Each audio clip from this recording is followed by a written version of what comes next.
Assalamualaikum warahmatullahi wabarakatuh. Innal hamdalillah nahmadu wa nasta'inu wa nastaghfiruh wa na'udzu billahi min syururi anfusina wa min sayyiati a'malina.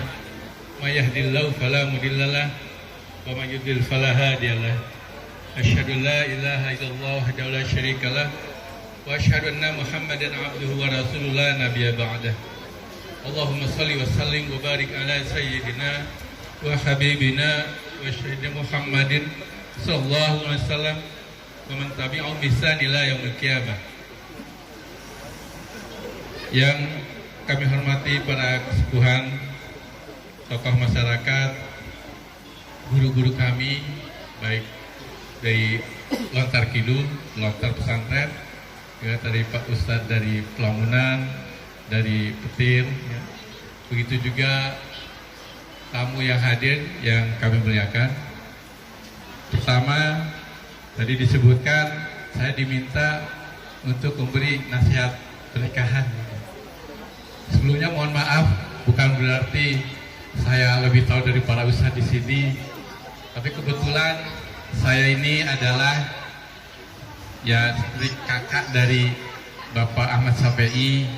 Jadi karena kedekatan saja ya Pak Ustadz ya. Jadi kedekatan meminta saya untuk memberi nasihat perkawinan kepada keponakan kami.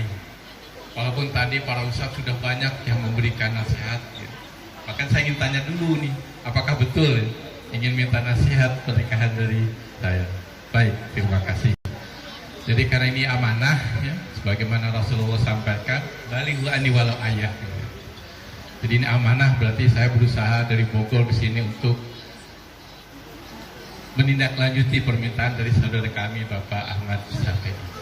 Dan saya juga tidak panjang-panjang, satu ayat saja barangkali menguraikan. Tadi dibaca oleh Polri, kemudian juga disebutkan juga oleh para ustadz tadi berkaitan dengan Quran surat Ar-Rum ayat 21. A'udzubillahi minasyaitonirrajim. Wa min ayatihi an khalaqalakum min anfusikum azwaja litaskunu ilaiha wa ja'ala bainakum mawaddatan wa rahmah. Inna fi dzalika ayatil liqaumin yatafakkarun. Jadi saya hanya mungkin menguraikan satu ayat ini saja. Jadi di situ disampaikan ya, oleh Allah Subhanahu wa taala, kita harus yakin apa yang disampaikan Allah ini pasti benar. Dari kitabul la raiba fi, tidak ada keraguan di dalam. Jadi Allah menciptakan ya, dari tanda-tanda kekuasaannya, menciptakan dari dirimu, jenis-jenismu adalah pasangan. Jadi ini dari perempuan dan laki-laki tentu saja berbeda. Asal yang berbeda, jangankan perempuan dan laki-laki, satu jenis pun bisa berbeda.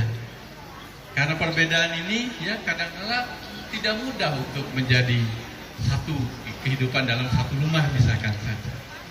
Jadi jangan heran kadang-kala ada orang nikah baru 3 bulan bisa apa?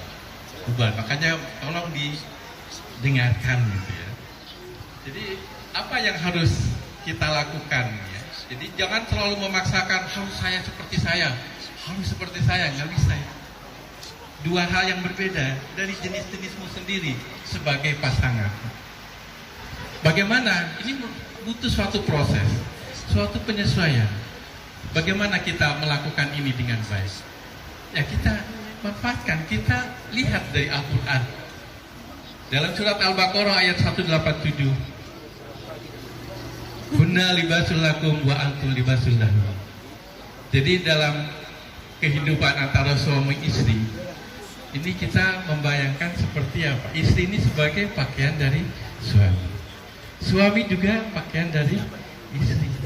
Ini suatu ibarat yang diungkapkan oleh Al-Quran sangat indah sekali.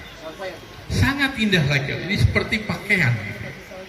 Apa fungsi pakaian? Pertama, menutup aurat. Ya. Jadi tadi disampaikan ya para ustadz, pasti setiap manusia tuh selain kelebihan punya apa? Kekurangan. Pasti itu, pasti. Bukan hanya kekurangan saja, cobaan musibah selalu pasti ada juga gitu. Dan itu keniscayaan ya. Allah berfirman, "Wala nabluwannakum bisyai'in minal khawfi wal ju'i wal naqsi minal amwali wal anfusi." Tapi kita harus benar-benar sabar. Babasyiril sabirin. Kalau kita sabar ini, itu akan mendapatkan rahmat. Ulaika alaihim shalawatun min rabbihim wa rahmah. Shalawat dan rahmat. Jadi kalau ada masalah atau ada kekurangan pasangan kita, tidak perlu diungkapkan, ditutup, dijaga, dipecahkan kalau ada masalah. Karena kalau sekarang tuh kalau ada apa-apa curhatnya lewat apa? Wah, WA, sosmed, ini nggak boleh. Bahkan mungkin jangan lagi mengadu ke orang tua dulu kalau ada masalah, mintalah kepada Allah. Dan Al-Quran juga menyatakan, ud'uni astajib lakum, doakan, doa padaku pasti. Dan Allah itu sangat dekat. Dalam surat Al-Baqarah, wa idza sa'alaka ibadi anni fa inni qarib ujibu da'watad da'i idza da'an fayastajibu li wal yu'minu bi la'allahum yarshudun. Jadi Allah itu sangat dekat. Bahkan dalam ayat lain itu seperti lebih dekat dari urat-nadi kita. Jadi berdoa. Tapi tentu saja seandainya doa kita ini tidak terkabulkan, kita introspeksi gitu ya. Karena di situ dinyatakan wal yastajibu li wal yu'minu bi gitu. Apakah semua perintah Allah sudah kita lakukan? Apakah semua larangan Allah dan Rasulnya sudah kita hindari, kita jauhi? Itu insya Allah doa. Jangan ragu ya terhadap isi Al-Quran. Jangan ragu terhadap firman Allah Subhanahu. Yang kedua, fungsi pakaian untuk apa? Melindungi. Pakaian melindungi kita dari panas, dari dingin gitu ya. Jadi begitu juga suami istri harus saling melindungi. Kalau sakit dijaga, diantar ke dokter gitu kan, segala macam. Harus saling melindungi gitu ya. Kemudian yang ketiga, sebagai perhiasan.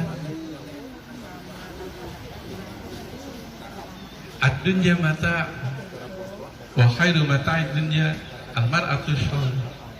Jadi dunia ini hal-hal yang berkaitan kesenangan.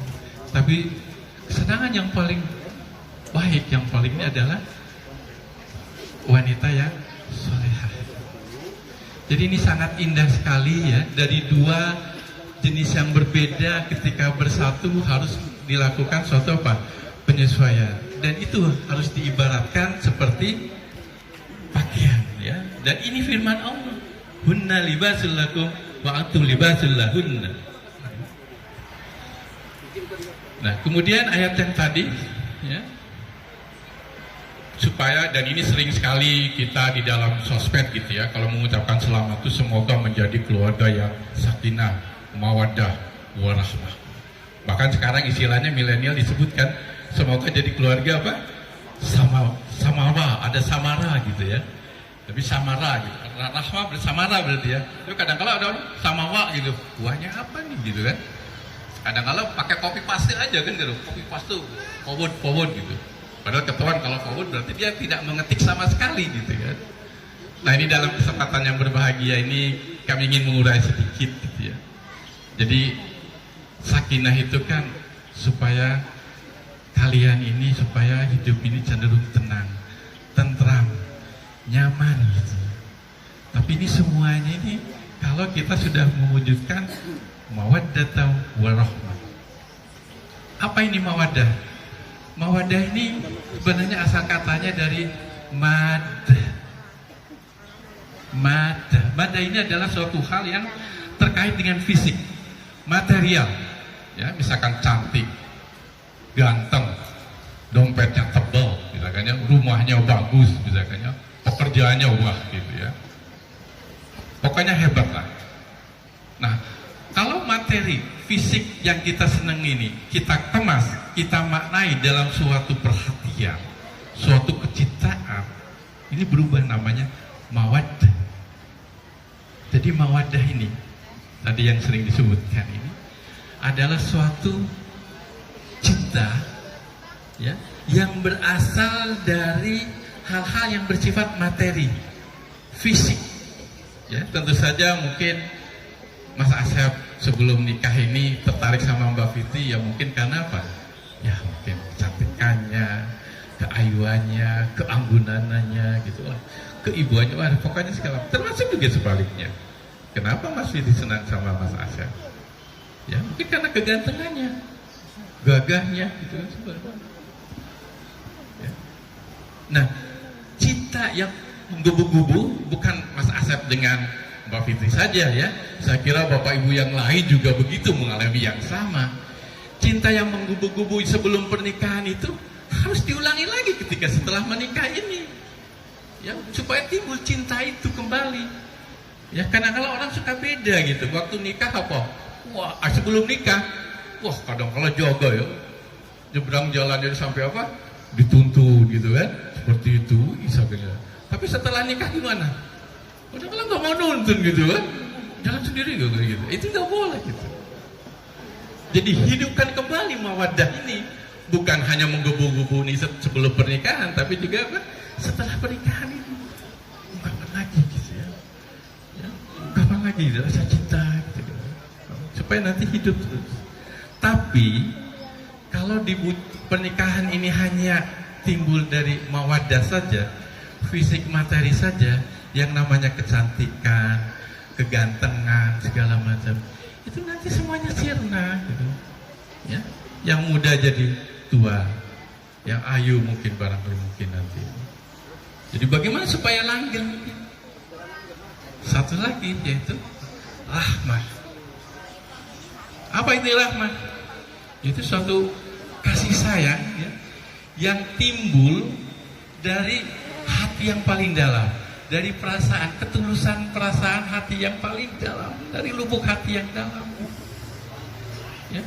Tempatnya atau keadaannya itu biasanya kita namakan rahim.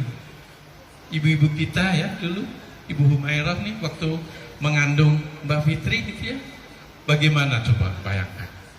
Selama 9 bulan gitu ya, nggak enak tidurnya, duduknya nggak enak gitu, takut si bayi yang di dalam kandungan ini, di dalam rahim ini kesakitan atau apa, berkorban itu, meskipun tidak nyaman, berkorban supaya nyaman gitu di dalam rahimnya itu.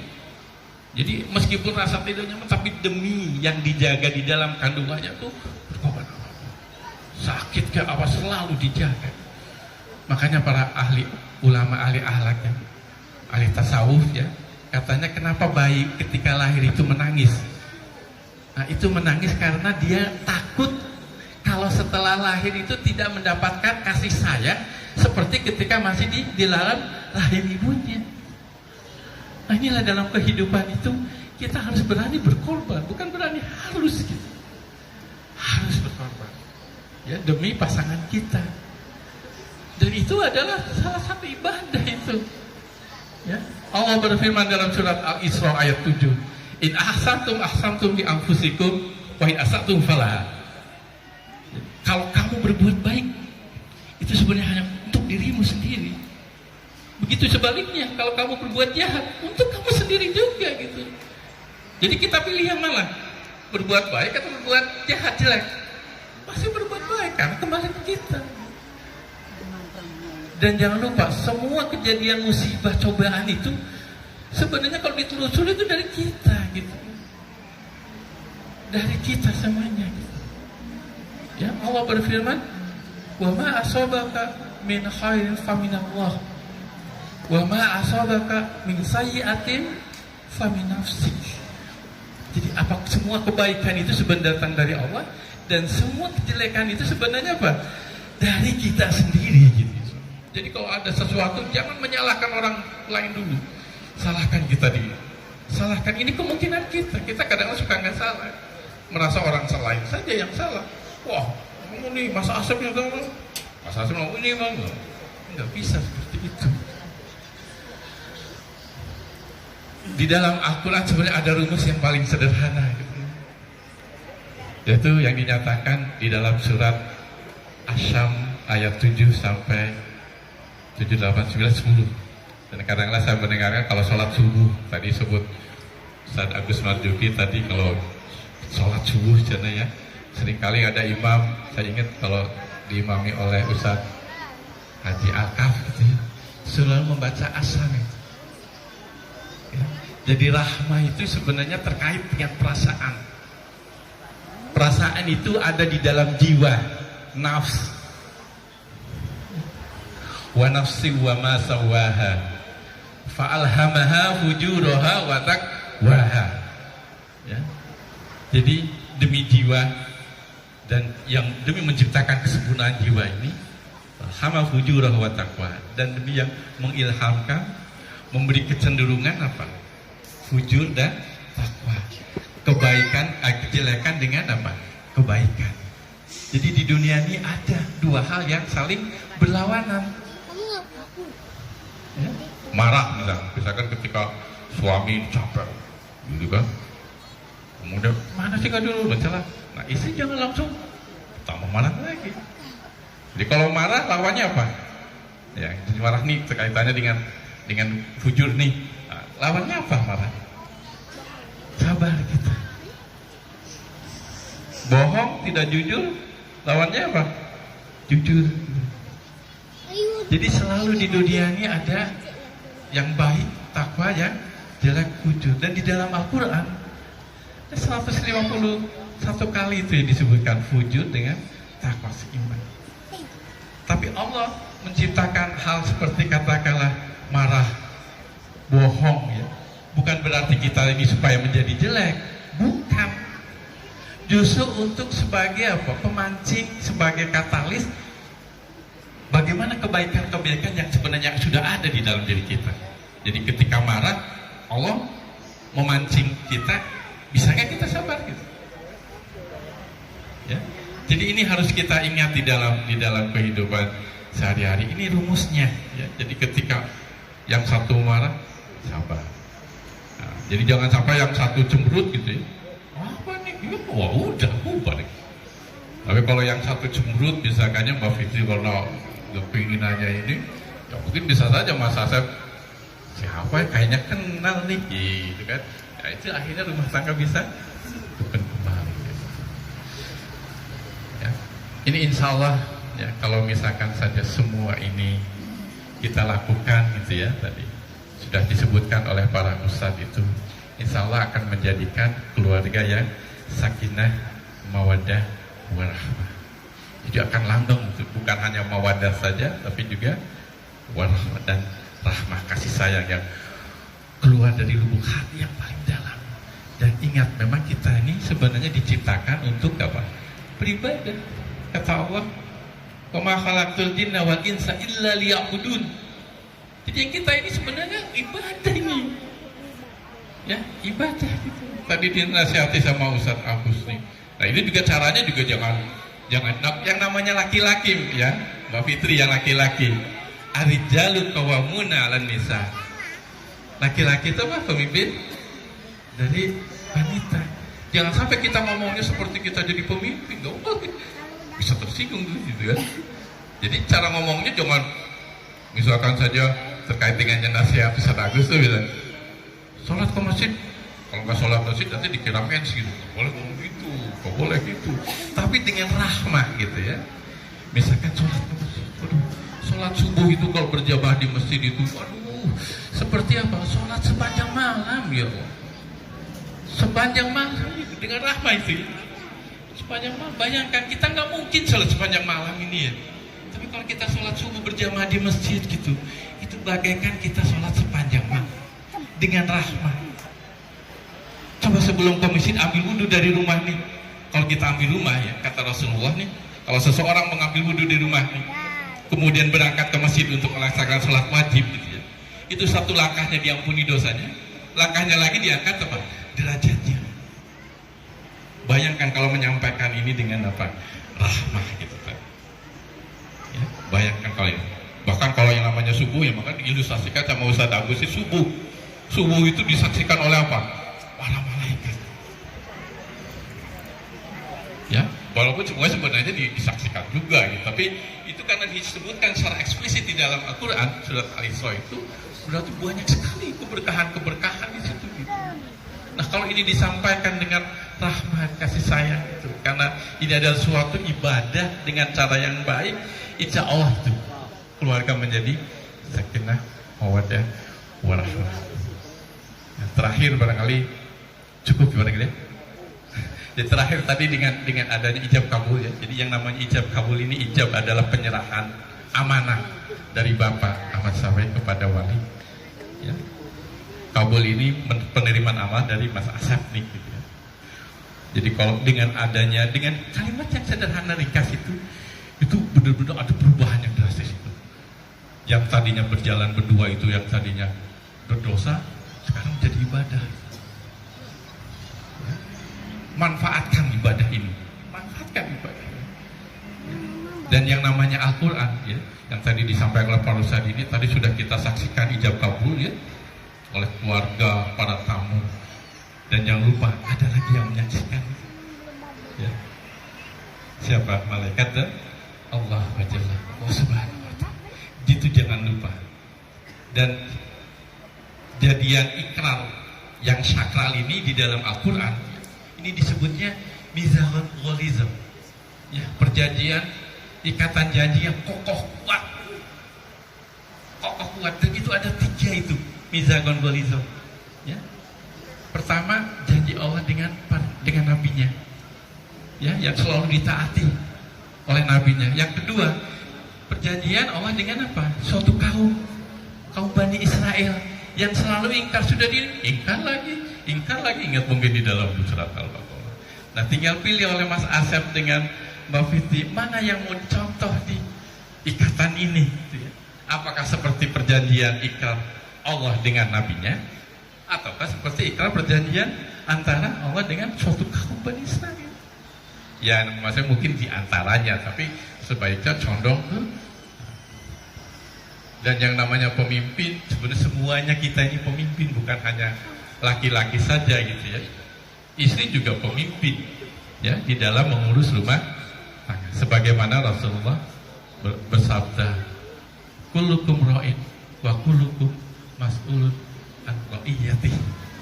Sebenarnya kita ini semuanya pemimpin, dan setiap pemimpin itu akan diminta pertanggungjawabannya. Sedikit kegiatan, perbuatan, ucapan, WA kita gitu ya, itu pasti akan dibalas oleh Allah Subhanahu wa ta'ala. Sekecil apapun ya. Ingat itu ya. Barangkali mungkin itu saja. Mudah-mudahan ini bermanfaat untuk, khususnya untuk Mas Asep dan Mbak Fitri, dan juga tentu saja bukan hanya untuk para hadirin juga, termasuk saya sendiri juga. Sebenarnya saya ngomong ini takut ya, karena Allah berfirman, janganlah kamu ngomong tapi kamu nggak mengerjakan gitu kan. Ya ayyuhalladzina amanu la taqulu ma la taf'alu. Kaburan maktan gitu. Allah itu sangat murka gitu. Mudah-mudahan saya juga, ini juga cambuk bagi saya, mudah-mudahan. Tapi biasanya memang Pak Ustadz itu kalau tausiah kayak bawa istri gitu. Kalau saya kan kalau bukan Pak Ustadz bawa istri di sana gitu kan. Nah, mudah-mudahan. Mungkin itu saja, mohon maaf kalau ada kesalahan, itu kekurangan saya sendiri. Kalaupun ada kebenaran, itu adalah semata-mata dari Allah dan juga pelajaran dari guru-guru di lontar ini juga. Terima kasih. Wabillahi taufiq wal hidayah. Wassalamualaikum warahmatullahi wabarakatuh.